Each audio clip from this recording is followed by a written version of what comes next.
grade 4, naalala niyo naman yung grade 4 days niyo, no? Mga kayo, no? So, please be the character. Ha? Ibig sabihin, yung kilos nyo, yung tanong nyo, yung sagot nyo, pang grade 4. Okay, naiintindihan ba ito mga bata? Yes po! Okay, so sasalita ayon sa aking pananaw, wag gano'n, ha? So, pang grade 4 yan tayo, para masundan na natin yun. Maraming salamat. Thank you.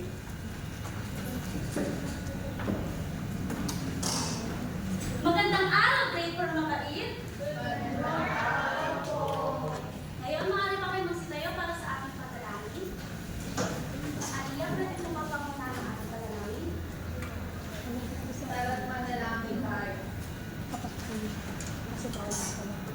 Panginoon, maraming salamat po sa araw na ito. At binigyan po kami ng panibagong araw upang makapag-aral at mabigyan ng panibagong panahon. Naway gabayan po kami sa araw na ito sa pangalan ng Panginoon. Amen.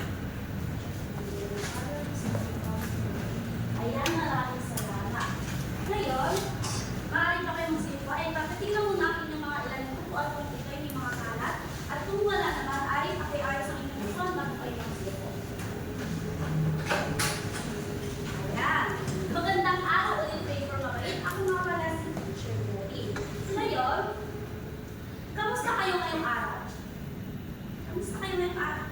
Ikaw, kamusta ka ngayong araw? Okay lang po kasi nagkakaroon yung mga ng pumasa ng klase. Kaya mabuti naman ang okay ka at nakapaghanda sa'yo ang video ko lang. Ngayon, ito ang ating alintutulin ngayong araw sa ating klase. Una, 1. Tumahimik. 2. Makinig. 3. Tumigil. Ayan, pwede niyo ba akong sabayan? Sabihin ng ating alintutulin.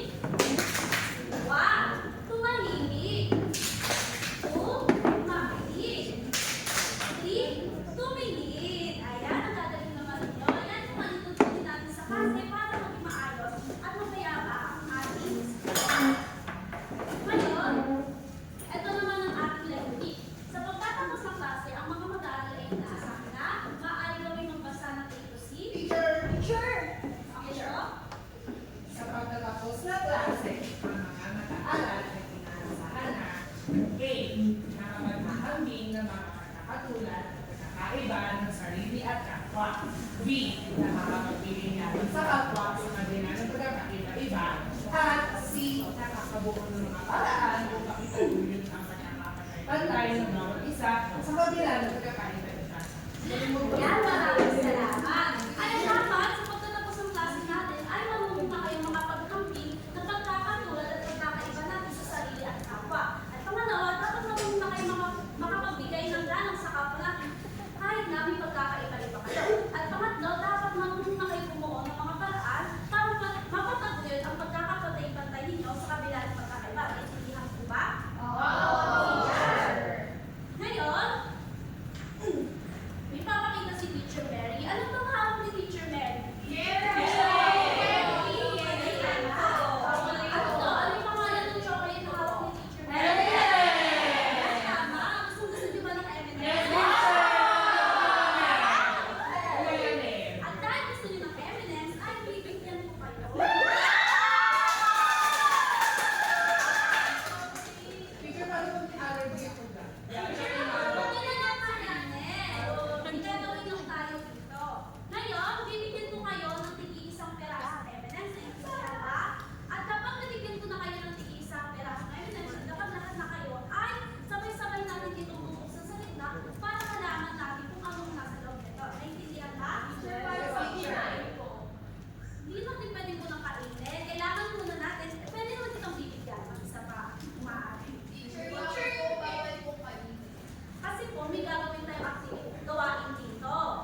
kayo sa mga kulay ng M&M's na hawak ninyo. Teacher ka Teacher. Okay?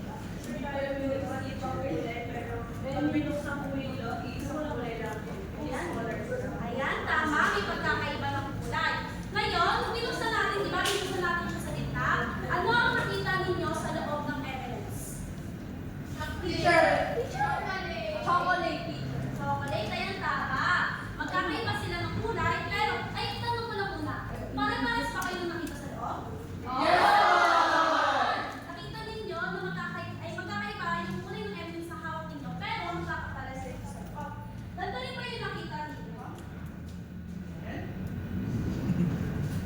Ito, ganito rin ba nakita ninyo na magkakaiba ng kulay, pero magkakapares sa loob? At dahil sa inyo nakita ninyo, may tanong ako. Ano naman sa tingin ninyo yung pagkakaiba at pagkakatulad nating mga tao naman? Meron ba gusto sumagot? Teacher, ako po. Meron ba siya? Siya, sa tingin niyo. Magkakaiba po tayo ng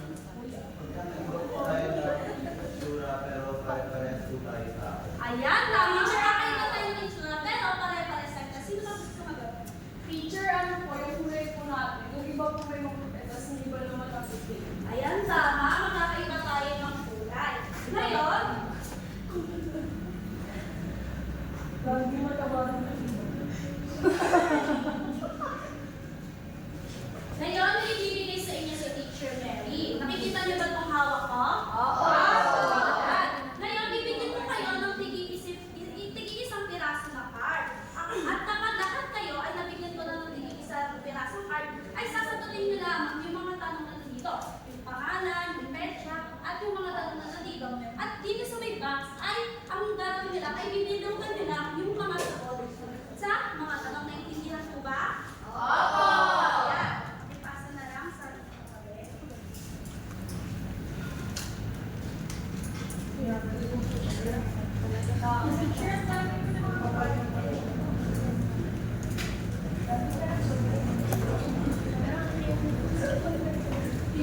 Teacher, wala ako. Teacher, di ba isa? Teacher?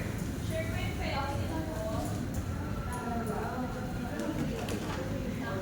Meron pa kayo dyan mga pansin na pwede nyo pairam sa inyong mga katabi? Teacher, tawag ko. Teacher, napaisip. Bawal pa kainin chocolate. Kung gusto nyo kainin, kung pwede sa inyo, pwede nyo lang kainin. Kilala ko bawal sa Ayan. Ngayon, dahil meron na kayong lahat na papel o card, ay sasagutan ninyo ito sa loob ng 1 minuto. Teacher, complete. October 10 po. Teacher, paano po pag walang ballpen? Kung kaklasin ninyo na ballpen, ay kayo yung mag-ilan. Teacher, kaya lang iba to. Ay, hindi na ako eh. Hindi siya eh. May no teacher Ay, report nagdala. na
example namin na meron po nagkakapareho po sa Ayan, tama. May mga pagkakapareho kayo dito sa course. Ganun din ba sa iba? May pagkakapareho kayo? Yes, teacher! Yan, may pagkakatulad ulit. Ngayon, ano naman yung nararamdaman ninyo habang ginagawa ninyo ang inyong gawain? Meron pa po sa sumagot?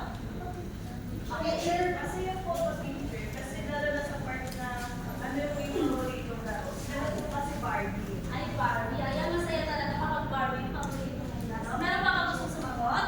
Okay? Teacher, ako po medyo nagulo. Bakit ka lang naman sa bahay? Sabi niyo po kanina, makakapares po kami sa kanina. Pero ba't ba kakaiba po yung sagot namin? Meron pa yung mga pagkakaiba na sagot, lalo na dito sa edad. Meron sa inyo na 9 years old, meron dito sa inyo 10 years old, di ba? Wait lang po ako, teacher. Wait lang, very sure na merong 9 years Sure, old. magkaiba po yung sagot namin sa pangalawang ano. May chance na ganun talaga na may pagkakaiba. Kasi dito ay kinukumpara lang natin yung mga sagot natin sa ating kaparehas. May pagkakataon na may iba kayo sagot dito at meron din pagkakataon na may pagkakaparehas kayo. Ngayon, titanong si Teacher Mary.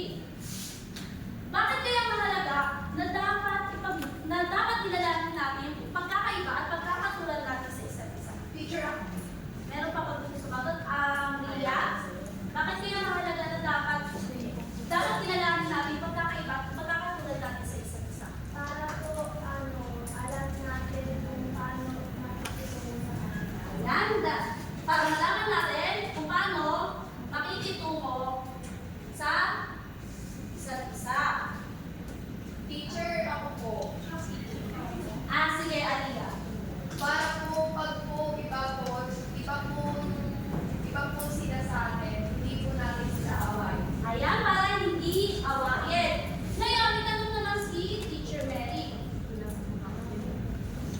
Ano naman, sa tingin ninyo, yung magandang ugali na dapat ipinapakita ninyo sa mas maganda sa inyo? Ano sa tingin ninyo? Okay, kaya? Maging magalang. Ayan, tama! Maging magalang. Ano pa? Ano pa sa tingin ninyo? Yung magandang ugali? Teacher. Teacher ako.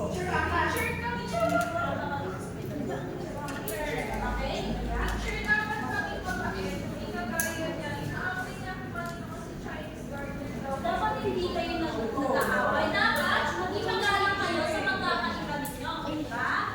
Maging mabait. Ngayon, sa tingin ninyo, ito naman. Okay. Teacher, paano pagka hindi siya matanda pero magkaiba kami? Dapat, kahit hindi siya matanda, kahit na magkaiba kayo ng kulay, kahit na magkaiba kayo ng edad, dapat ginagalang niyo pa rin yung isa't isa. Para magkaroon kayo ng mapayapang unahin. Kasi meron kayong mga karapatan na dapat ginagalang kayo. May tungkulin kayo na dapat ginagalang mo yung ibang tao. Diba? Ngayon naman, kapag may kaklase kayo na mahihina sa ate, Teacher, nandito lang po. Yung paggalang at paggalang po ba, pareho lang po ba sila?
sa kapwa ninyo sa kabila ng pagkakaiba ninyo? Di ba magkakaiba kayo sa kulay, sa edad? Paano nyo pa rin sila, o paano nyo pa rin mapapakita yung pag-aaral nyo sa Angel, ano po, teacher, hindi po sila aawayin tapos hindi po sila aasal. Ayan, hindi aawain, okay? Teacher, share ko sila ng back. Ubus nyo kayo ng baon. At dahil lahat kayo ay naiintindihan ninyo yung pagkakaiba at pagkakatulad ninyo, ay ano yung mga pamamaraan na dapat ipakita ninyo para maisabuhay yung pagkakapatay-pantay, ay ngayon, mas papalalimin pa natin yung pag-aaral natin or matutunan natin ngayong araw. Para mas mapalalim natin ang naging talakayan at ginawa niyo, nagawa niyo kanina, meron tayo papalalimin natin sa pag-discussion. Pero bago ako magsimula, magpapakilala muna ako. Ako si Teacher Bianca. Hello po. So, ano nga ba ang pagkakapantay-pantay ng bawat isa sa kabila ng pagkakaiba? So, para mas maging madali, yan, aalamin muna natin. Ano ba ang pagkakatulad at pagkakaiba? Meron bang gustong magbasa? Teacher! Sige, Randy, pakibasa naman sa Sara. Pagkakatulad. Ang pagkakatulad ay ang magkaparehong katangian ng dalawang bagay. Pagkakaiba. Ang pagkakaiba ay ang hindi magkaparehong katangian ng dalawang bagay. Ayan, base sa binasa ni Randy, ayan ang kahulugan ng pagkakatulad at pagkakaiba-iba. Yan. Sinasabi dito na kahit iba-iba tayo ng katangian, edad at paniniwala, lahat tayo ay may pantay-pantay na karapatan at tungkulin sa ating kapwa. Yan. So dito, meron tayong listahan. Ang pagkakatulad at ang pagkakaiba-iba. Pwede bang basahin ang grupong ito kung ano nga ba ang mga halimbawa ng pagkakatulad?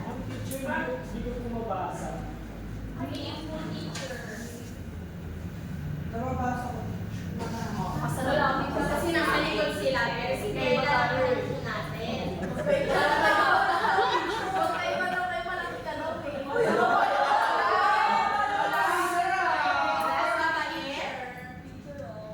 Makinig. Ayan, okay na po ba? Kita na po ba sa likod? Yan. So, babasahin ang pangkat na ito ang halimbawa ng pagkakatulad. Pag bilang ko tatlo, 1, 2, 3. Pagkakatulad. Lahat ay may pangangailangan. Lahat ay may damdamin. Lahat ay may karapatan at tungkulin. Lahat tayo ay may pagnanais na igalang ang ating kapwa. Ayan, maraming salamat. Dahil nabanggit na lahat daw tayo ay may damdamin, magtatanong ako sa galing naman sa pangkat na ito. Sinong gustong sumagot? Ano ang iyong nararamdaman bago ka pumasok sa klase o habang nasa klase ka ngayon? Teacher, pag wala akong nararamdaman. Pwede po yun. Wala akong Teacher, malungkot. Ano po, teacher? Masaya po ako kasi po madami po akong baon. Yun, masaya si Aliyah. Bakit kapag maraming baon si Aliyah, lahat tayo sa ating klase ay Masaya mas masaya din. Yes, pagkakatulad. Sige, Joaquin. Para sa akin din po, masaya din po. Kasi hindi naman po except marami ang bago po. Pero kung wala din kami magtutulungan po kada araw. Yun, maraming salamat. So, dito naman tayo sa kabilang dako. Ano nga ba ang halimbawa ng pagkakaiba-iba natin bilang tao? So, itong pangkat naman ang magbabasa. 1, 2, 3, go! Pagkakaiba, katangian, edad, kultura, paniniwala, interes at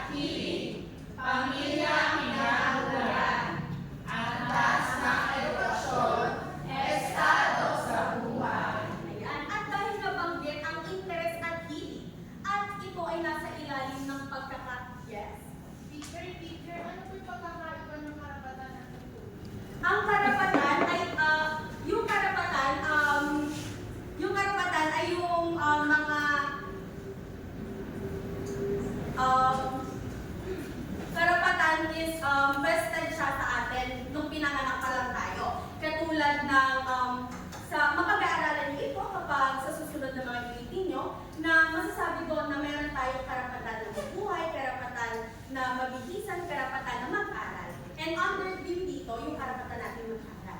Sa tungkulin naman, ito yung mga bagay na kailangan natin gawin, kailangan natin mag-abay, kailangan natin sundin para magkaroon tayo ng maayos na ugnayan sa ating kapwa, sa paaralan man o kahit sa komunidad. Akin lang po. Ano yung steps kung listed na sa atin? Simula nung pinanganak pa lang tayo, meron na tayo. So, ayun, Share na po yung mga karapatan na parehas meron tayo. Ayan. So, sa karapatan na parehas meron tayo, parehas tayo na may karapatan na mag-aral. Si teacher, bago po ako maging teacher, ako po ay isang estudyante. Ayan, parehas tayo na karapatan natin mag-aral kasi katulad kayo, nag-aaral ka si teacher, kahit na naging teacher na ako ngayon, naging karapatan ko rin na mag-aral bago ako naging teacher. Akin po ba? So, ayun, gaya ng binanggit ko kanina, sa ilalim ng pagkakaiba-iba ay interest at hilig. So, pwede ba akong kumuha ng tag-isang representative sa pangkat na ito at ito? Sige, Tia. Dito sa pangkat na ito. Sige, si Rani. So, tayo po kayong dalawa. Showdown! Itatanong ko lang sa inyo kung ano po ang inyong interest o hilig. Sige, kumain. Teacher, magbasa po ng mga libro.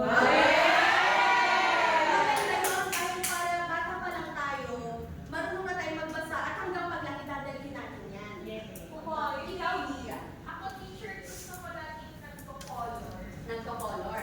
So, doon nakita natin, dito pa lang sa loob ng ating klase, meron ng pagkakaiba sa interest o hilig. Pero kahit na gano'n, ang interest ni Randy ay magbasa at ang interest ni Dia ay pagkulay, kailangan parehas pa rin natin silang gagalangin at respetuhin kahit magkaiba pa tayo ng interest. Maraming salamat, Dia and natin, teacher. Para sa susunod, sinasabi na ang lahat ng tao ay may karapatan at tungkulin. Hindi lamang ito basta sinabi, dahil ito ay under na DepEd, Rights, Basic Education Framework. Alam niyo ba yan? Hindi! Ang DepEd Rights Basic Education Framework, sinasaad dyan kung ano nga ba ang karapatan ng mga estudyante. Number 1 dyan, karapatan natin mag-aral. Karapatan natin makamit ang kalidad na edukasyon. So, ayan. Pwede bang pabasa kung ano ang ilan sa mga karapatan ng mga bata? Sige. Ikaw na kayo. Ilan sa mga karapatan ng mga bata, una karapatan sa edukasyon, karapatan sa proteksyon, at karapatan sa pagkilala at pagkilala ng kultura. Maraming salamat. Sa pangalawa naman, nandito naman ang tungkulin ng isang bata. Opo, kahit na bata pa lang tayo, meron na po tayong tungkulin sa ating komunidad, paaralan o kahit sa pamilya natin. Pwede po bang pakibasa ng ilan sa tungkulin ng mga bata? Tungkulin na igalang ang iba, tungkulin na sumunod sa patakaran, tungkulin na magsulungan, tungkulin na magpakita ng mabuting akal. Ayan. Sa pinakahuling tungkulin, sa tingin niyo ba nagagawa niyo pa rin siya hanggang ngayon? Tama yan. Dapat isa sa buhay natin. Dahil hindi lang siya basta tungkulin natin sa ibang tao. Ito rin yung nagpapakita kung ano nga ba ang ating pinapahalagahan sa buhay. Maraming salamat sa mga nagbasa.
lamang sa edukasyon. Kahit na pinagbubuntis pa tayo ng magulang natin, meron na po tayong karapatan mo. Eh, di teacher, karapatan mo mag-celebrate ng birthday. Yes, karapatan mo kasi ayun yung araw na pinanganak ka. Kumbaga, pag lumita mo sa araw kung kailan ka nabuhay. Eh, karapatan mo hindi ko lang kumopya. Ay, hindi po. Kahit po tayo po ay meron karapatang kumopya, hindi po natin iyon gagawin dahil alam po natin lahat bilang grade 4 students na ito po ay mali! Maraming salamat. Teacher, nalilito na po kasi ako. Ano po ba ang topic natin? Paggalang or karapatan? Ang topic po natin ay paggalang. Paggalang sa pagkakantay-pantay ng bawat isa. Bakit po natin pinag-uusapan yung karapatan? Dahil po, dyan po nangaangkla kung bakit po ba natin kailangan respetuhin yung mga kaklase natin. Dahil meron silang karapatan. Akin na po ba?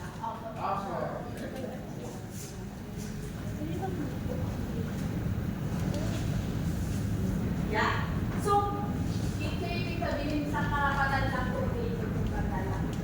hindi naman sa karapatan lang dahil meron nga dito tayo pinag-uusapan ngayon na tungkulin. Ayun naman ay hindi lamang siya karapatan ng iyong kaklase o ng kung sino man sa iyong komunidad, pero tungkulin mo rin bilang tao na gumalang sa kanila. So para sa ating panguli, ano nga ba ang kahalagahan ng magiging magalang natin sa kapwa sa kabila ng ating pagkakaiba-iba? Sabi na mahalaga ang paggalang sa kapwa kasi nga totoo naman na kahit iba-iba tayo ng katangian, pinanggalingan, estado sa buhay, dapat pa rin na pantay ang pakikitungo natin sa lahat.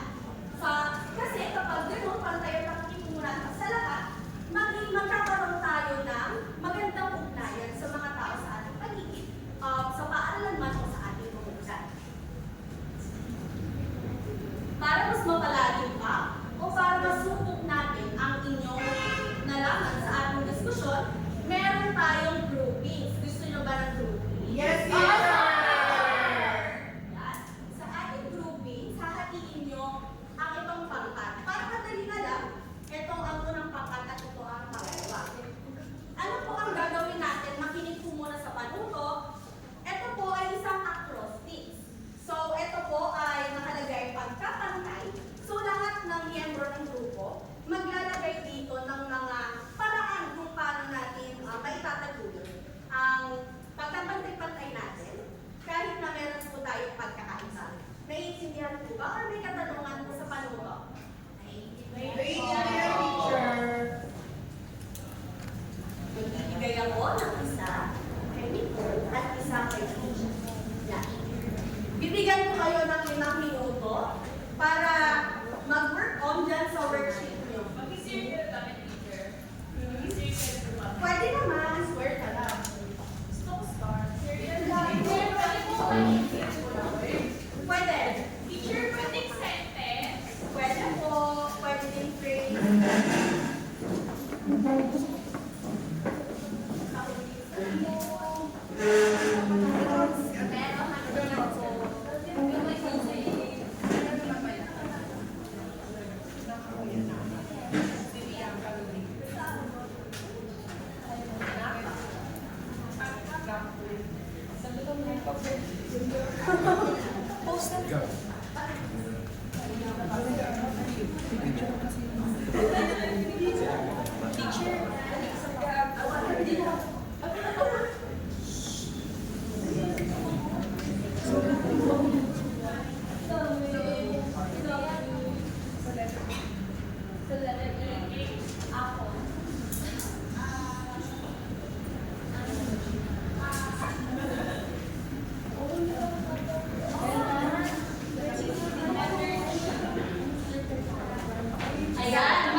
And then letter Y, love daw po. Love everything. Ayan, magaling.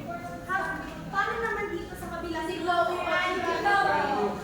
Ang bago talaga. Letter B, paggalang sa iba. Letter A, alalahanin ang tungkulin ng karapatan. Letter N, nakikinig sa opinion ng iba. Letter P,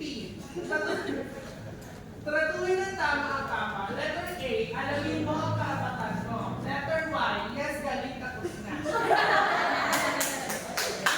Pwede na po ipasa ang inyong worksheet. Maraming salamat po. Para naman mas lalo natin masukat ang inyong kaalaman sa ating nalitalakayan, meron na po bibigay sa inyo na pagsusulit. Ibalik mo na po ang upuan sa tamang ayos. So, para masukat natin yung inyong kaalaman sa naging talakayan kanina, naganda ako na pagsusulit. So,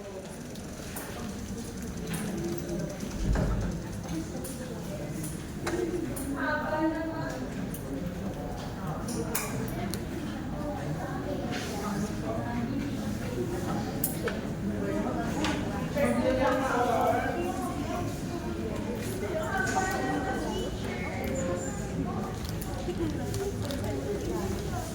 pakilagyan ng pangalan at ng inyong baitang at section. Grade 4, mapahil. Teacher, ang ingay yung nasa gusto. Makinig ka na lang. So, huwag masyadong maingay sa rin. Exam ko ang inyong kaklase.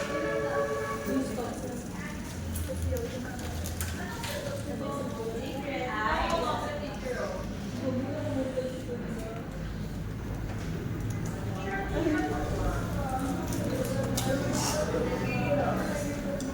Bawal makipag-usap sa kaklase. Grade 4.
share your pictures with your students.